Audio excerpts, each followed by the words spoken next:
tanggal 24 April, hari ke-115.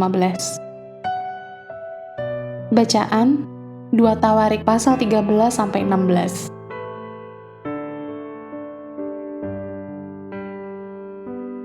Pemerintahan Abia dan Asa.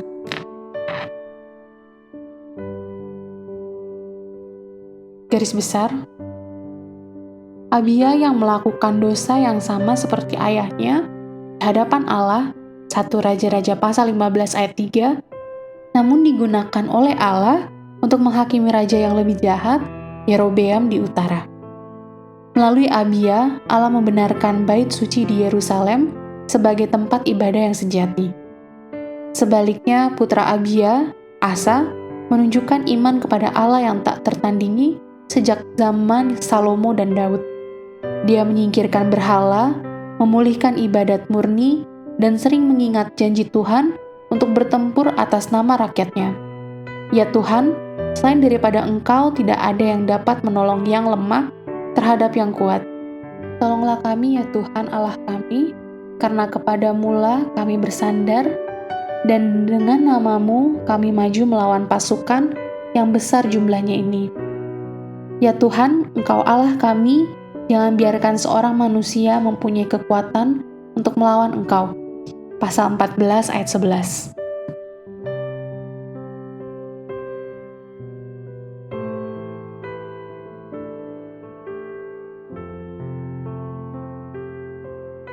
Renungan harian. Bagian hari ini berisi iklan rahasia ilahi. Allah mencari jenis orang tertentu, seorang yang melakukan pekerjaan penting untuknya. Apakah Anda memiliki kualifikasi untuk posisi itu? Dicari orang dengan hati yang setia kepada Tuhan, tidak ada batasan umur, pengalaman tidak perlu, latar belakang pendidikan tidak masalah, keterbatasan fisik tidak masalah, terbuka untuk siapa saja, tanpa memandang ras, warna kulit, jenis kelamin, atau asal kebangsaan. Kesempatan yang sama untuk semua orang, tidak ada usia pensiun. Ini adalah inti dari pasal 16 ayat 9. Tuhan mencari dengan tekun untuk pria dan wanita, anak laki-laki dan perempuan, yang sikap hatinya tepat terhadapnya. Tidak masalah jika Anda lemah, Tuhan memiliki kekuatan dalam kelimpahan. Ia mencari orang-orang yang bersedia menjadikan hidup mereka sebagai bukti kekuatannya. Apakah Anda tertarik dengan posisi ini? Jika Anda tertarik, hubungilah surga sekarang. Tuhan sedang menunggu untuk berbicara dengan Anda secara pribadi.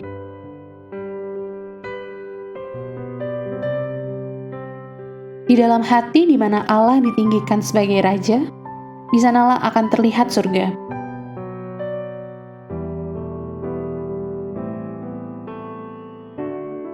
Pendalaman. Panggilan untuk seluruh pasukan. 2 Tawarik pasal 13 ayat 3. Dalam perang antara Abia dan Yerobeam, 1,2 juta pasukan berkomitmen untuk pertempuran. 800.000 untuk Israel dan 400.000 untuk Yehuda. Pasal 13 ayat 3. Bandingkan angka-angka ini dengan angka sensus yang dicatat dalam 2 Samuel pasal 24 ayat 9 dan 1 Tawarik pasal 21 ayat 5. Inilah perang habis-habisan.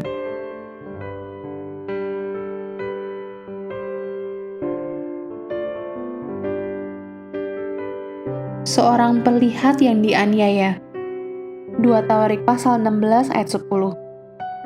Hanani sang peramal yang mengutuk Asa karena ketergantungannya pada tentara asing daripada pada Tuhan, menjadi pelihat paling awal yang tercatat dalam Alkitab untuk menderita penganiayaan. Pasal 16 ayat 10. Tetapi periksalah Lukas pasal 11 ayat 47-51 untuk nama orang lain yang meskipun jarang dianggap sebagai nabi, mungkin juga mengalami hal ini. Amin. Tuhan Yesus memberkati.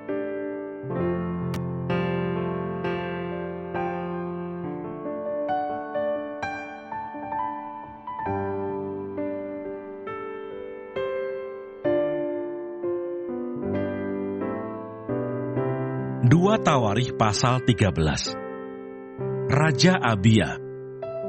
Dalam tahun ke-18, zaman Raja Yerobeam menjadi rajalah Abia atas Yehuda. 3 tahun lamanya, ia memerintah di Yerusalem. Nama ibunya ialah Mikaya, anak Uriel dari Gibea, dan ada perang antara Abia dan Yerobeam. Abia memulai perang dengan pasukan pahlawan-pahlawan perang yang jumlahnya 400.000 orang pilihan. Sedangkan Yerobeam mengatur barisan perangnya melawan dia dengan 800.000 orang pilihan, pahlawan-pahlawan yang gagah perkasa. Lalu Abia berdiri di atas gunung Semaraim yang termasuk pegunungan Efraim dan berkata, "Dengarlah kepadaku, Yerobeam dan seluruh Israel. Tidakkah kamu tahu bahwa Tuhan Allah Israel telah memberikan kuasa kerajaan atas Israel kepada Daud dan anak-anaknya untuk selama-lamanya dengan suatu perjanjian garam. Tetapi Yerobeam bin Nebat, hamba Salomo bin Daud, telah bangkit memberontak melawan tuannya. Petualang-petualang, orang-orang Dursila berhimpun padanya. Mereka terlalu kuat bagi Rehabeam bin Salomo, yang masih muda dan belum teguh hati, dan yang tidak dapat mempertahankan diri terhadap mereka. Tentu kamu menyangka bahwa kamu dapat mempertahankan diri terhadap kerajaan Tuhan yang dipegang keturunan Daud, karena jumlah kamu besar, dan karena pada kamu ada anak lembu emas yang dibuat Yerobeam untuk kamu menjadi Allah. Bukankah kamu telah menyingkirkan imam-imam Tuhan, anak-anak Harun itu, dan orang-orang Lewi, lalu mengangkat imam-imam menurut kebiasaan bangsa-bangsa negeri-negeri lain, sehingga setiap orang yang datang untuk ditahbiskan dengan seekor lembu jantan muda dan 7 ekor domba jantan dijadikan imam untuk sesuatu yang bukan Allah. Tetapi kami ini, Tuhanlah Allah kami, dan kami tidak meninggalkannya, dan anak-anak Harunlah yang melayani Tuhan sebagai imam, sedang orang Lewi menunaikan tugasnya, yakni setiap pagi dan setiap petang mereka membakar bagi Tuhan korban bakaran dan ukupan dari wangi-wangian, menyusun roti sajian di atas meja yang tahir, dan mengatur kandil emas dengan pelita-pelitanya untuk dinyalakan setiap petang. Karena kamilah yang memelihara kewajiban kami terhadap Tuhan, Allah kami, tetapi kamulah yang meninggalkannya. Lihatlah pada pihak kami Allah yang memimpin, sedang imam-imamnya siap meniup tanda serangan terhadap kamu, dengan nafiri isyarat-isyarat. Hai orang Israel, jangan kamu berperang melawan Tuhan, Allah nenek moyangmu, karena kamu tidak akan beruntung."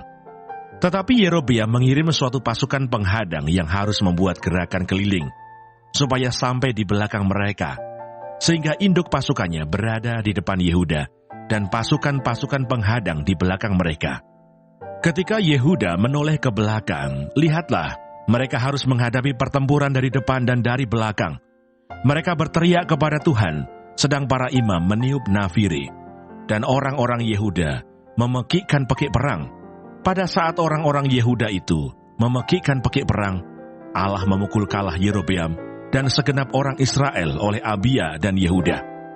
Orang Israel lari dari depan Yehuda, tetapi Allah menyerahkan mereka ke dalam tangan Yehuda. Abia dengan laskarnya mendatangkan kekalahan yang besar kepada mereka. Dari orang Israel mati terbunuh 500.000 orang pilihan. Demikianlah orang Israel ditundukkan pada waktu itu. Sedang orang Yehuda menjadi kokoh karena mereka mengandalkan diri kepada Tuhan, Allah nenek moyang mereka.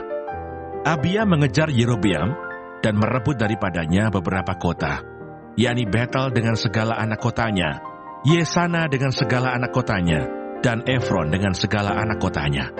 Tak pernah lagi Yerobeam mendapat kekuatan di zaman Abia. Tuhan memukul dia sehingga ia mati. Abia menunjukkan dirinya kuat. Ia mengambil 14 istri dan memperanakkan 22 anak laki-laki dan 16 anak perempuan. Selebihnya dari riwayat Abia, langkah-langkahnya dan titah-titahnya tertulis dalam kitab sejarah Nabi Ido.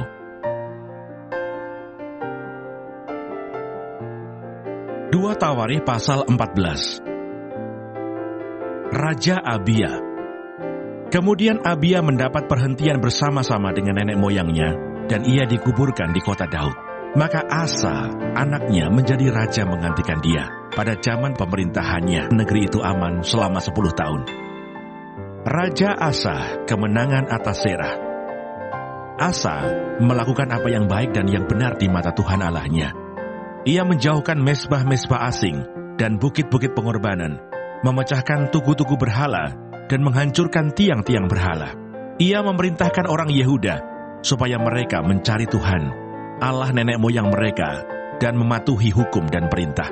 Ia menjauhkan bukit-bukit pengorbanan dan pendupaan-pendupaan dari segala kota di Yehuda. Dan kerajaan pun aman di bawah pemerintahannya. Karena negeri itu aman dan tidak ada yang memeranginya di tahun-tahun itu, ia dapat membangun kota-kota benteng di Yehuda. Tuhan telah mengaruniakan keamanan kepadanya. Katanya kepada orang Yehuda, "Marilah kita memperkuat kota-kota ini dan mengelilinginya dengan tembok beserta menara-menaranya, pintu-pintunya dan palang-palangnya. Negeri ini masih dalam tangan kita, karena kita mencari Tuhan Allah kita, dan Ia mencari kita serta mengaruniakan keamanan kepada kita di segala penjuru." Maka mereka melaksanakan pembangunan itu dengan berhasil. Pasukan-pasukan Asa yang dari Yehuda, jumlahnya 300.000 orang, yang membawa perisai besar dan tombak, dan yang dari Benyamin jumlahnya 280.000 orang, yang membawa perisai kecil sebagai pemanah. Mereka semua pahlawan-pahlawan yang gagah perkasa. Zerah orang Etiopia itu maju berperang melawan mereka dengan tentara sebanyak 1.000.000 orang dan 300 kereta. Ia sampai ke Maresa. Lalu Asa maju menghadapinya. Mereka mengatur barisan perangnya di lembah Zevata, dekat Maresa. Kemudian Asa berseru kepada Tuhan Allahnya, "Ya Tuhan, selain daripada Engkau, tidak ada yang dapat menolong yang lemah terhadap yang kuat. Tolonglah kami ya Tuhan Allah kami, karena kepadamu-lah kami bersandar, dan dengan nama-Mu kami maju melawan pasukan yang besar jumlahnya ini. Ya Tuhan, Engkau Allah kami, jangan biarkan seorang manusia mempunyai kekuatan untuk melawan Engkau." Dan Tuhan memukul kalah orang-orang Etiopia itu di hadapan Asa dan Yehuda. Orang-orang Etiopia itu lari, lalu dikejar oleh Asa dan laskarnya sampai ke Gerar. Dari orang-orang Etiopia itu amat banyak yang tewas, sehingga tidak ada yang tinggal hidup, karena mereka hancur di hadapan Tuhan dan tentaranya. Orang-orang Yehuda memperoleh jarahan yang sangat besar. Mereka mengalahkan semua kota di sekeliling Gerar, karena ketakutan yang dari Tuhan menimpa penduduknya. Mereka menjarahi semua kota itu, karena jarahan yang besar terdapat di situ. Tenda-tenda pemilik ternak pun direbut mereka, dan banyak kambing domba dan unta diangkutnya sebagai jarahan. Lalu mereka kembali ke Yerusalem.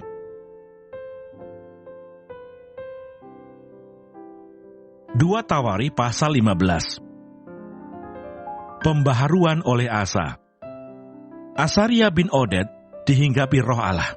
Ia pergi menemui Asa dan berkata kepadanya, "Dengarlah kepadaku, Asa dan seluruh Yehuda dan Benyamin. Tuhan beserta dengan kamu, bila mana kamu beserta dengan dia. Bila mana kamu mencarinya, ia berkenan ditemui olehmu. Tetapi bila mana kamu meninggalkannya, kamu akan ditinggalkannya. Lama sekali Israel tanpa Allah yang benar, tanpa ajaran daripada imam dan tanpa hukum. Tetapi dalam kesesakan, mereka berbalik kepada Tuhan, Allah orang Israel. Mereka mencarinya, dan ia berkenan ditemui oleh mereka. Pada zaman itu tidak dapat orang pergi dan pulang dengan selamat, karena terdapat kekacauan yang besar di antara segenap penduduk daerah-daerah. Bangsa menghancurkan bangsa, kota menghancurkan kota, karena Allah mengacaukan mereka dengan berbagai-bagai kesesakan. Tetapi kamu ini, kuatkanlah hatimu, jangan lemah semangatmu, karena ada upah bagi usahamu. Ketika Asa mendengar perkataan nubuat yang diucapkan oleh Nabi Asaria bin Oded itu, ia menguatkan hatinya dan menyingkirkan dewa-dewa kejijikan dari seluruh tanah Yehuda dan Benyamin, dan dari kota-kota yang direbutnya di pegunungan Efraim. Ia membaharui mezbah Tuhan yang ada di depan balai bait suci Tuhan. Ia mengumpulkan seluruh Yehuda dan Benyamin dan orang-orang Efraim, Manasye dan Simeon yang tinggal di antara mereka sebagai orang asing. Sebab dari Israel banyak yang menyeberang memihak kepadanya ketika mereka melihat bahwa Tuhan Allahnya beserta dengan dia. Mereka berkumpul di Yerusalem pada bulan ketiga tahun ke-15 dari pemerintahan Asa. Pada hari itu mereka mempersembahkan kepada Tuhan 700 lembu sapi dan 7.000 kambing domba dari jarahan yang mereka bawa pulang. Mereka mengadakan perjanjian untuk mencari Tuhan, Allah nenek moyang mereka, dengan segenap hati dan jiwa. Setiap orang, baik anak-anak atau orang dewasa, baik laki-laki atau perempuan, yang tidak mencari Tuhan, Allah Israel, harus dihukum mati. Mereka bersumpah setia kepada Tuhan dengan suara yang nyaring, dengan sorak-sorai, dan dengan tiupan nafiri dan sangkakala. Seluruh Yehuda bersukaria atas sumpah itu, karena dengan segenap hati mereka bersumpah setia dan dengan kehendak yang bulat mereka mencari Tuhan. Tuhan berkenan ditemui oleh mereka dan mengaruniakan keamanan kepada mereka di segala penjuru. Bahkan Raja Asa memecat Maaka neneknya dari pangkat ibu suri, karena neneknya itu membuat patung Asera yang keji. Asa merobohkan patung yang keji itu, menumbuknya sampai halus dan membakarnya di lembah Kidron. Sekalipun bukit-bukit pengorbanan tidak dijauhkan dari Israel, namun hati Asa tulus ikhlas sepanjang umurnya. Ia membawa persembahan-persembahan kudus ayahnya dan persembahan-persembahan kudusnya sendiri ke rumah Allah, yakni emas dan perak, serta barang-barang lain. Tidak ada perang sampai pada tahun ke-35 pemerintahan Asa.